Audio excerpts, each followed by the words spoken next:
What's up, tubers? Just got a quick little hack cheat uh, modeling on the cheap thing I just discovered. I was trying to come up with a coat hanger metal to hang my exhaust beater build that I'm making, and came up with the clever idea of this plastic, the wire that we use for running spark plugs, 30 gauge wrapping wire, or at least that I use. Um, it, it was pretty good size, and I simply melted the plastic off. Yay, smoking! It's a little messy on the fingers. Let me do this completely. It just kind of dies out. I'm gonna do this on a rag out here, just because it's kind of messy.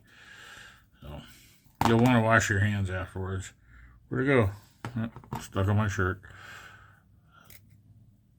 Okay, that stuff just pulls right off of there, and then you get instant, nice little wire to make stuff with.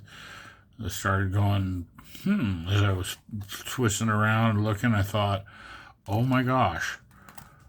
So I took a long stretch of it, melted it off, and holy wow. Brake lines. Brake lines or fuel lines. Brake lines on everything. So there you go. Melt the plastic off of that stuff, and you've got a supply of metal wire that, normal people would probably just go buy some jewelry wire, but I'm not normal. So don't do what I do unless you want to do what I do. All right, that's it.